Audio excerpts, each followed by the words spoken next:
Hallo und herzlich willkommen. In diesem Video stelle ich den Nano-Mulmabsauger von Dennerle vor. Mein erstes Nano-Aquarium, das ich vor ungefähr 6 Wochen eingerichtet habe, scheint inzwischen eingefahren zu sein. Die Pflanzen fangen an zu wachsen, die zwischendurch aufgetauchten Algen sind so gut wie verschwunden, aber ein Problem bleibt. Und zwar sind mit den Pflanzen Blasenschnecken eingewandert.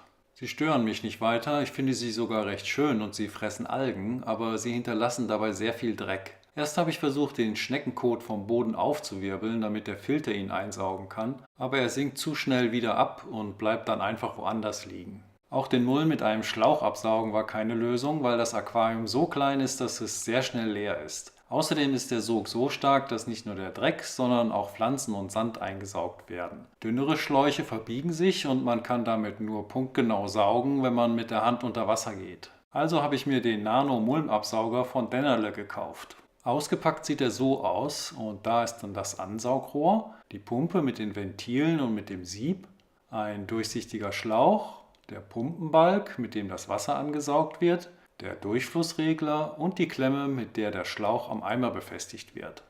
Das Saugrohr wird in die Pumpe gesteckt und oben wird der Pumpenbalg eingesetzt, mit dem man dann später das Wasser ansaugen kann, wenn man darauf drückt. Der Schlauch wird mit dem Verbindungsstück in die Pumpe gesteckt. Am anderen Ende des Schlauches ist noch ein Adapter, an dem man einen dickeren Schlauch anschließen kann, falls der dünne Schlauch von der Länge her nicht reicht. Mit dem Durchflussregler kann man den Schlauch so weit abklemmen, bis nur noch die gewünschte Menge Wasser hindurchfließt.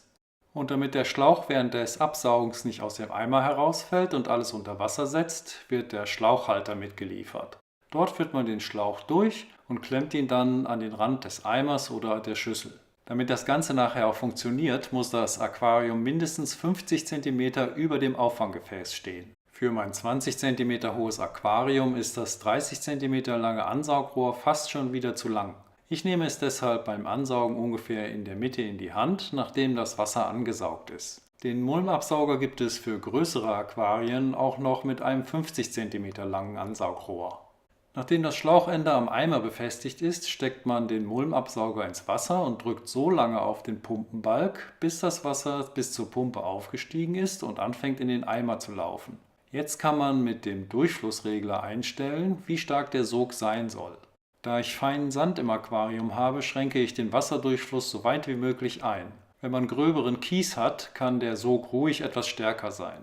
Ich gehe dann mit dem Ansaugrohr erst in etwas Abstand über Steine und Sand und wirble den dort abgesetzten Mulm ein wenig auf. Er wird dann sofort eingezogen. Dann stecke ich es in den Sand, dieser wird dann eingesaugt, aber der Sog reicht nicht aus, um ihn ganz hinaufzuziehen, sondern er wird sozusagen durchgespült und nur die Schwebeteile, die im Sand waren, werden eingesaugt. Knickt man den Schlauch ab, fällt der Sand hinaus und dann ist er wieder strahlend weiß.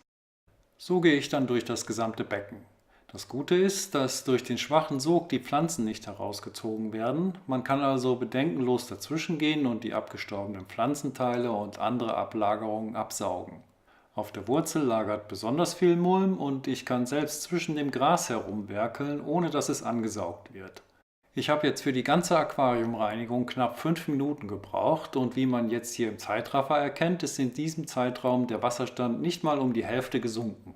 Ich schätze, dass ich so ungefähr 5 Liter abgesaugt habe, was meinem wöchentlichen Wasserwechsel entspricht. Nachher gehe ich dann noch einmal mit dem Spatel aus meinem Aquascape Kit durchs Aquarium und wähle den Sand wieder glatt. Dann schaue ich nochmal nach, ob ich was vergessen habe und mache die Scheiben sauber. Wie man hier sieht, hat sich die ganze Aktion gelohnt. Es ist ganz schön viel Dreck dabei herausgekommen und bis auf ein kleines Stück Moos sind keine Pflanzen mitgekommen. Das Becken sieht danach wieder schön und gepflegt aus und ich bin froh, dass ich mir den Nano-Mulmabsauger von Dennerle gekauft habe. Er macht die Aquariumpflege sehr viel einfacher. Man braucht das Aquariumwasser für den Wasserwechsel nicht mehr mit dem Mund ansaugen, die Pflanzen werden nicht ausgerissen, der Sand strahlt wie neu und durch die Befestigung des Schlauches am Eimer ist er deutlich sicherer. Einen Link zum Nano-Mulmabsauger von Dennerle findet ihr in der Videobeschreibung.